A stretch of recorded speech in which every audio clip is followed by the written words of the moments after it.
गणेश चतुर्थी मेरे favourite festivals में से नहीं आते हैं, लेकिन एक चीज़ था जो मुझे बहुत अच्छा लगता था और वो था हमारे सारे स्कूल फ्रेंड्स मिलकर हम सब आसपास के जितने भी पंडाल थे सब में घूमने जाते थे। मुझे बचपन से ही कभी बड़े पंडल्स की ओर मैं आकर्षित हुआ ही नहीं था, क्योंकि उनका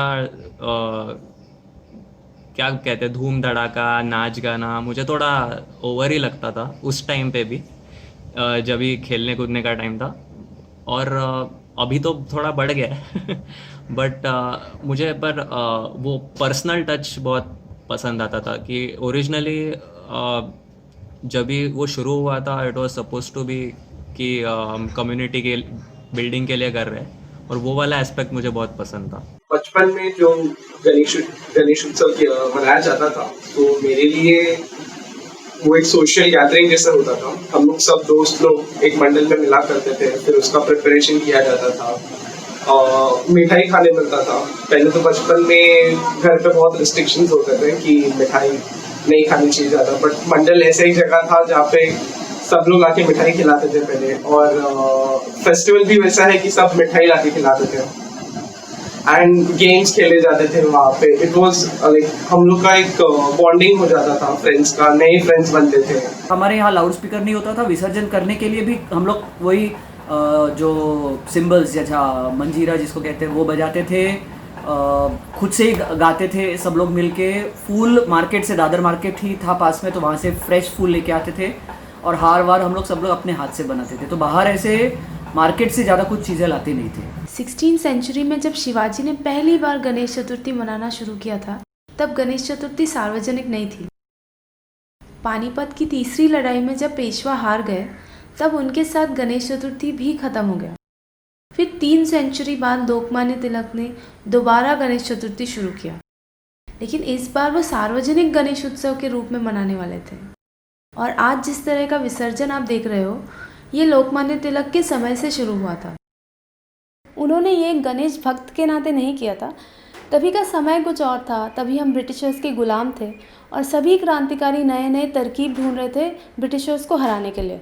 तो लोकमान्य तिलक को लगा कि अगर हम गणेश चतुर्थी को एक नेशनल फेस्टिवल कर देते हैं तो वो पूरे भारत के लोगों को एकजुट कर पाएंगे, और इस एकता से वो ब्रिटिशर्स को हराने वाले थे। और आज की तरह ही तभी भी 10 दिनों तक नाच गाना नाटक सब चलता था, लेकिन उस टाइम के जो प्रॉब्लम्स थे वो सारे प्रॉब्लम्स को लेकर ये सब हुआ करता था। आजकल की कंपटीशन भी चालू हो गया कि कौन सबसे ज्यादा जोरदार डीजे बजाएगा। तो 2 एरिया के बीच में कंपटीशन होता है कि मैं सबसे ज्यादा बजाऊंगा और मैं सबसे ज्यादा बजाऊंगा। तो इसमें जो बूढ़े बुजुर्ग वहाँ पे रहते हैं उन्हें सबसे ज्यादा तकलीफ भी होती है। विसर्जन बिल्कुल पसंद नहीं था, खासकर इसके लिए क्योंकि मेरे घर के पास ही एक तालाब था जहाँ, और टाइम लिमिट नहीं था, तो रात को 12 बजे 1 बजे भी विसर्जन होते ही रहता था। डीजे नहीं था तभी, लेकिन पास में ही एक बड़ा सा लाउड स्पीकर लगा देते थे जो कंटिन्यूअस बॉलीवुड के गाने ही बजाते थे, और बीच बीच में कमेंट्री भी होती थी। और ये पूरा जो विसर्जन था इसको केबल टीवी लाइव टेलीकास्ट भी करता था। हर पंडाल में, हर गली में, हर मोहल्ले में बहुत बड़ी बड़ी मूर्तियाँ आने लग गई। तो ये 80s के आसपास, 80s लेट 80s में देखने शुरू हो गए। और उसके साथ जैसे सिद्धार्थ ने बताया कि लाउड स्पीकर पे म्यूज़िक बजना शुरू हुआ।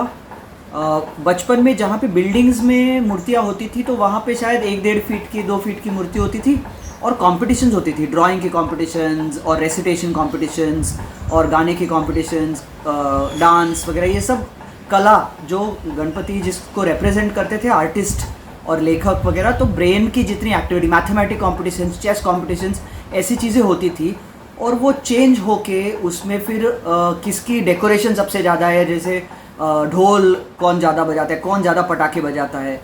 और हमने ये भी देखा तभी कुछ कुछ जगह पे कि स्कूल्स है, म्यूनसिपल स्कूल है या कोई दूसरी स्कूल है, उसके बाजू में एक बड़ा पंडाल है और वहाँ पे लाउड स्पीकर, दिन भर लाउड स्पीकर पे बहुत ही वाहियात से गाने चलते हैं, अभी भी वो चलते हैं।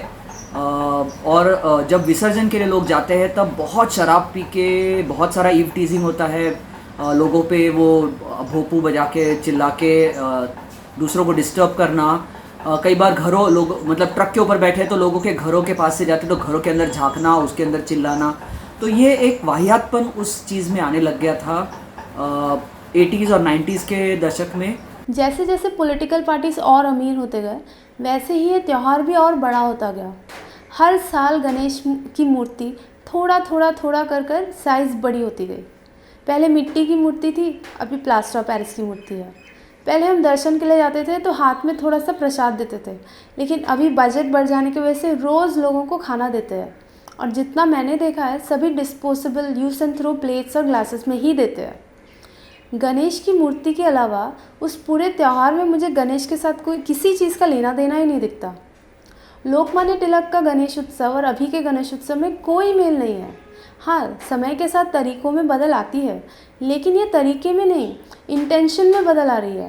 मतलब तभी किस वजह से लोग करते थे और आज किस वजह से लोग मनाते हैं, इसमें ही बहुत फ़र्क है। कई सारे लोग हैं जिन्होंने केस फाइल किए थे कोर्ट में प्लास्टर ऑफ पेरिस के अगेंस्ट, साउंड डेसिबल्स के अगेंस्ट। 2013 में नेशनल ग्रीन ट्रिब्यूनल ने पीओपी आइडल्स को बैन करने के डिसीजन का भार पूरा पोल्यूशन कंट्रोल बोर्ड के कंधों पर रख दिया, और उन्होंने कहा कि अगर आप प्रूव कर पाते हो कि पीओपी पानी को प्रदूषित करता है तो फिर बैन डिक्लेयर कर सकते हो। प्लास्टर ऑफ पेरिस जो है ये एक सिंथेटिक केमिकल है। हमारे हाथ या पैर जब टूटता है तब उसके ऊपर जो सफ़ेद रंग की मिट्टी लगाते हैं, जो केमिकल लगाते हैं, पाउडर, जो ड्राई होके प्लास्टर कास्ट बनता है, तो उसको प्लास्टर ऑफ पेरिस कहते हैं।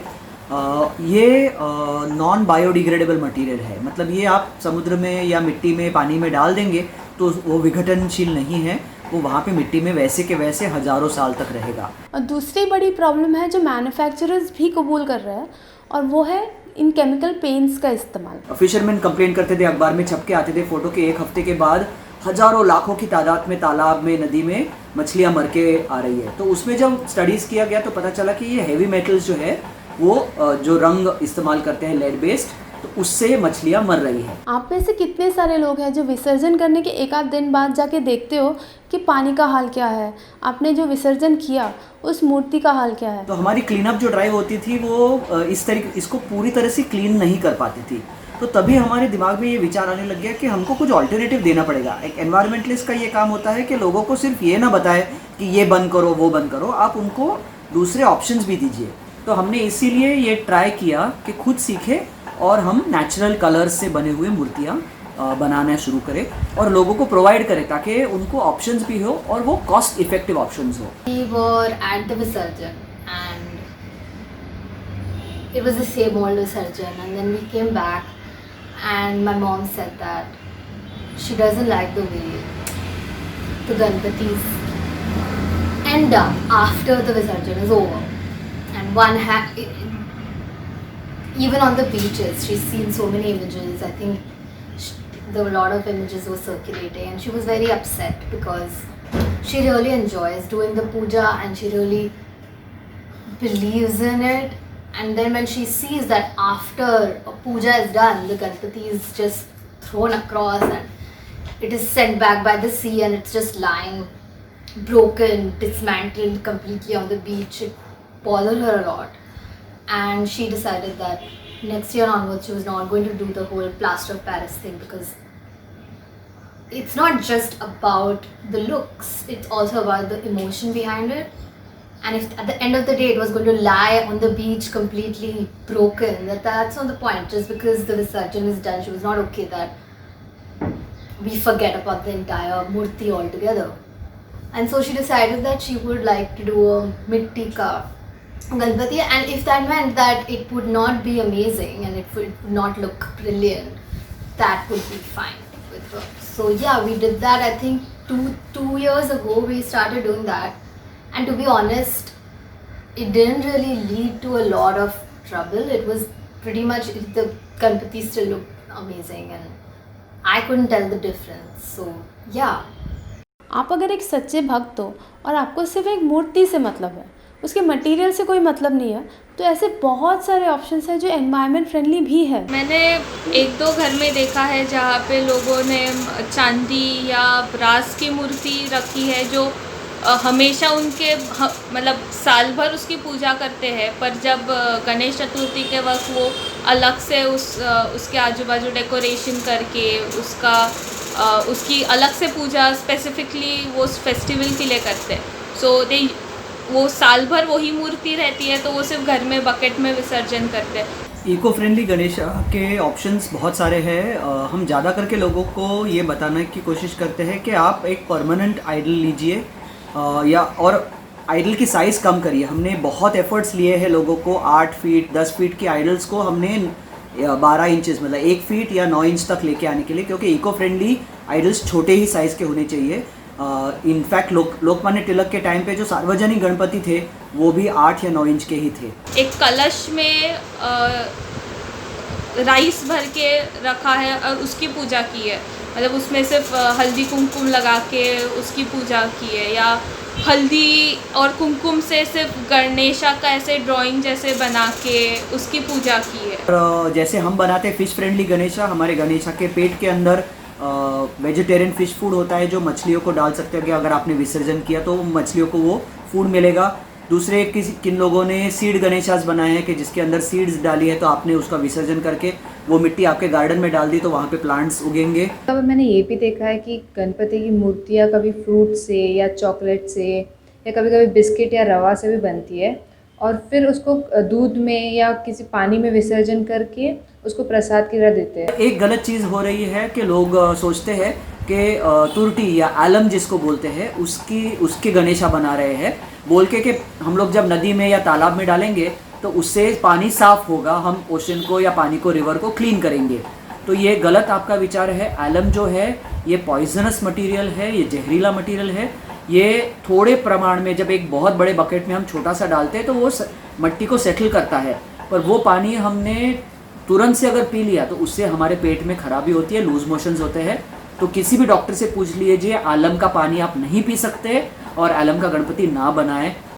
आप गणेश चतुर्थी को एक फैमिली गेट टुगेदर की तरह क्यों नहीं देखते? स्पेशली अगर आपके घर में बच्चे हो तो उनको प्रोत्साहित करिए खुद से एक गणेश की मूर्ति बनाने के लिए।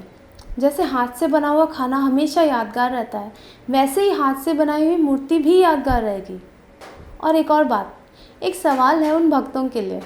अगर आप एक गणेश भक्त हो तो आपकी तरह और भी तो भक्त है। कुछ लोग हैं जो समुंदर की पूजा करते हैं, कुछ लोग हैं जो पेड़ों की पूजा करते हैं, सांप की पूजा करते हैं, धरती की पूजा करते हैं। तो आपके गणेश पूजा की वजह से अगर बाकी देव देवताओं को कष्ट हो तो ये क्या ठीक होगा?